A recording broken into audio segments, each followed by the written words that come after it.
Mais exactement, Michel, exactement. Mais t'as tout à fait raison, hein. La maison brûle. C'est maintenant qu'il faut réagir, d'accord? On le doit à nos enfants, à nos petits-enfants, à nos arrière-petits-enfants. Une planète, on n'en a qu'une. Oui, alors attention, hein, parce que l'écologie, c'est pas que des discours, hein. C'est du concret aussi. Moi, par exemple, j'ai arrêté de manger de la viande. Voilà, tous les lundis soirs, plus de viande. Et ben moi, j'ai reçu le devis pour l'isolation de ma baraque. Voilà. Oh! Ah la vache! Ah ouais, là, par la force des choses, je crois que je vais être obligé d'arrêter de manger de la viande.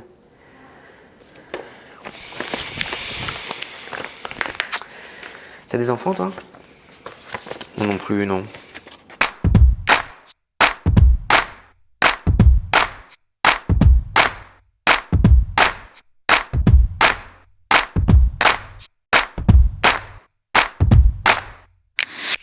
Aujourd'hui, on se lance dans la loi climat et résilience. C'est un très gros morceau. Cette loi-là, vous allez en entendre parler pendant au moins 10 ans. Alors, je ne vais pas rentrer dans le détail des prémices de cette loi, les accords internationaux de la France, la Convention citoyenne pour le climat, tout ça. On va rentrer directement dans le détail des obligations qu'impose cette nouvelle loi aux propriétaires et particulièrement aux propriétaires bailleurs. Alors, je vous rappelle quand même que cette loi, elle enclenche la rénovation énergétique des bâtiments, de tous les bâtiments.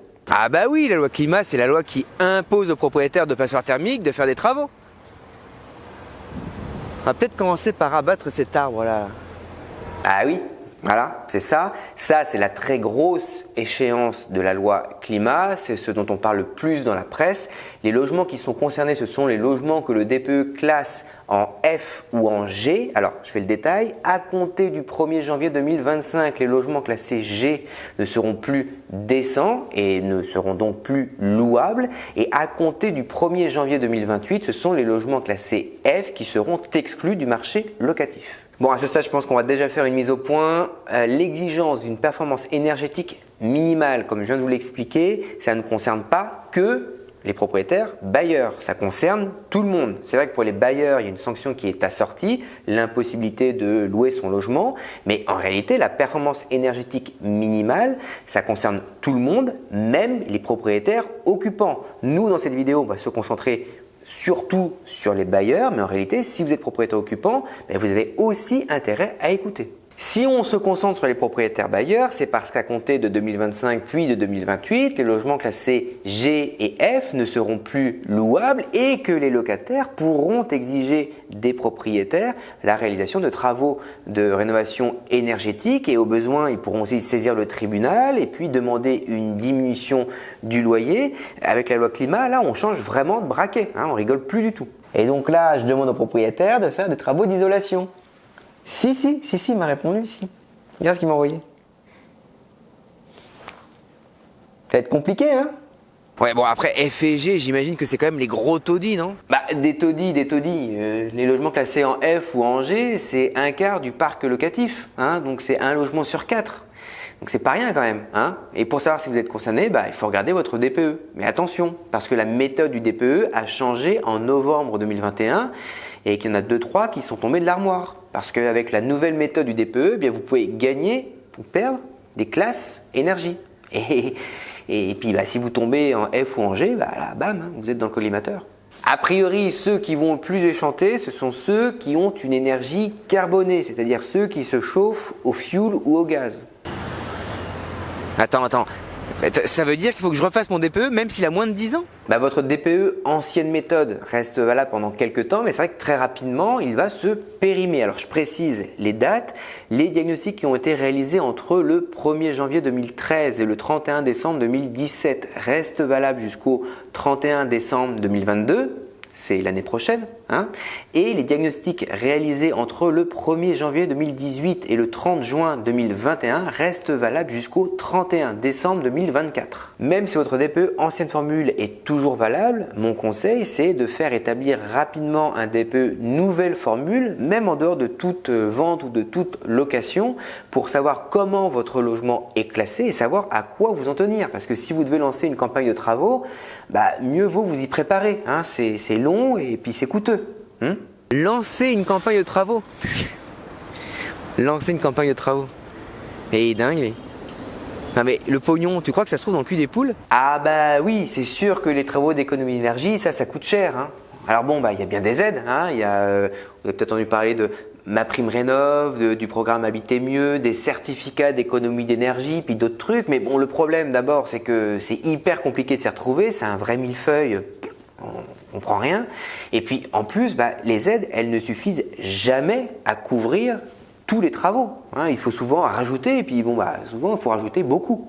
Alors quand même, pour aider les propriétaires à s'y retrouver dans les travaux à réaliser, les aides disponibles, la loi Climat va créer à compter de janvier 2022 un service public de la rénovation. Ça va s'appeler France Rénov' avec un site internet france-rénov.gouv.fr et un numéro de téléphone, le 0808 800 700. Alors, en réalité, ils ne créent rien du tout, ça existait déjà, mais ils vont essayer de muscler ça un peu, quoi.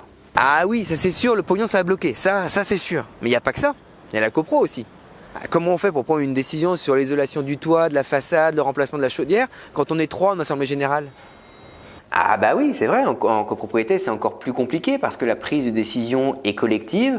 Bah, du coup, c'est au conseil syndical d'aller prêcher la bonne parole auprès des copropriétaires, de convaincre, d'expliquer les contraintes, de se renseigner sur les aides, d'aller chercher des devis. C'est un très gros boulot, ça va prendre plusieurs années et donc plusieurs assemblées générales. Bon, pour 2025-2028, ok.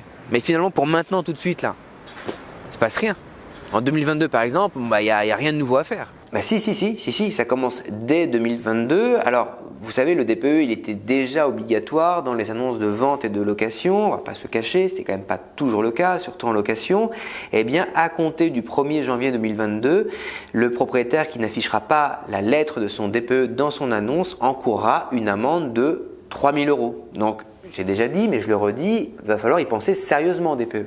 Toujours à compter du 1er janvier 2022, pour les logements classés F et G, il faudra indiquer dans votre annonce de location ou de vente que votre logement est une passoire thermique. Ouais. Alors, ce ne sera pas indiqué comme ça, ce sera plus feutré, hein, type logement à consommation énergétique excessive, mais il faudra quand même l'indiquer. Et puis, il faudra aussi indiquer dans le contrat de location la consommation énergétique du logement en euros. Ça, c'est pas très compliqué, hein, ça consiste juste à reporter ce qu'il y a écrit dans le DPE dans le contrat de location. Nos modèles de contrat seront de toute façon mis à jour pour permettre ça. Mais bon, reste encore à avoir fait son DPE, quoi.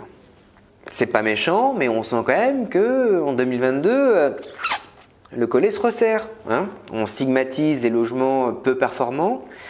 On incite les locataires à prendre en compte la performance énergétique dans leurs critères de choix. Alors, c'est vrai que dans les zones tendues, ça va pas trop se ressentir parce qu'il y a une telle pénurie de logements que personne n'a vraiment le luxe de choisir un logement bien isolé. Voilà, si vous avez un logement, c'est déjà le Pérou. Mais dans les autres zones, c'est vrai que la performance énergétique devient de plus en plus un critère pour les locataires. D'ailleurs, un petit conseil pour les acheteurs, hein, pour les personnes qui veulent aussi investir. Pensez carrément à demander le DPE dès la négociation du prix. Et si le DPE est antérieur à novembre 2021, faites-le refaire, quitte même à assumer le coût. Hein, parce que acheter un logement qui est classé F ou G, c'est pas forcément grave. Ça peut être un plan, hein, de se dire j'achète ce logement pour faire plein de travaux et défiscaliser ensuite. Mais mieux vaut le savoir. Et puis bon, après, acheter un logement qui a une mauvaise performance énergétique, ça permet légitimement de faire baisser le prix. Je vous renvoie à l'étude des notaires sur la valeur verte des logements. Ça sera dans la description et puis aussi dans les fiches. Ok, donc en 2022, ça va, quoi. Il y a juste des trucs à rajouter dans le bail. Bon, c'est pas comme s'il faisait déjà 25 pages de toute façon. Hein. Enfin bon, il n'y a pas grand chose à faire, quoi. Si, il y a encore un tout petit truc. Ouais, voilà. Si vous avez un logement qui est classé en F ou en G, vous ne pourrez plus augmenter le loyer entre deux locataires. À compter d'août 2022, ça c'est terminé. C'était déjà le cas en zone tendue, hein, donc il y en a certains d'entre vous qui sont déjà habitués, mais là maintenant c'est pour tout le monde. Et puis il y a une autre nouveauté, c'est qu'il sera plus possible d'indexer le loyer. Voilà. Si vous êtes en F ou en G, tant que ce ne sera pas en E au minimum, le loyer ne pourra plus augmenter ne serait-ce que d'1 centime. Ah non, mais moi l'écologie, je suis pour. Attention, il n'y a pas de problème, hein.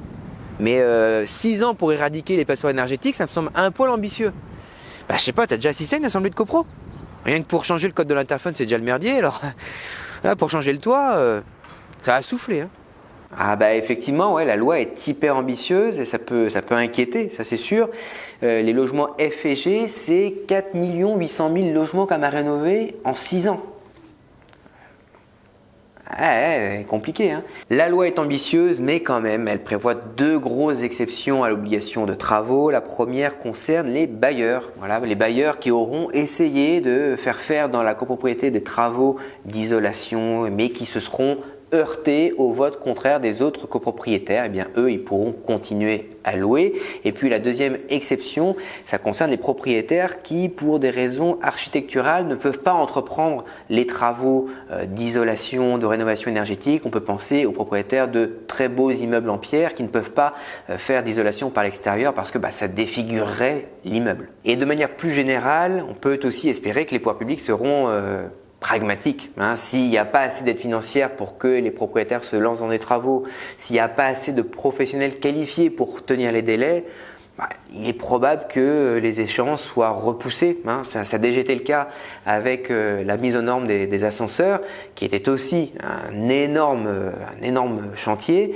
Sauf que cette fois-ci, les délais sont plus courts et les sommes en jeu beaucoup plus importantes. Et voilà pour cette petite mise en bouche sur la loi climat et résilience. Alors, vous inquiétez pas, on aura vraiment l'occasion d'y revenir souvent et puis longtemps. En attendant, je vous invite à voir toutes nos autres vidéos et puis à vous abonner à notre chaîne YouTube en cliquant sur le rond qui doit être là peut-être. Voilà, c'est fait. Et bien à bientôt.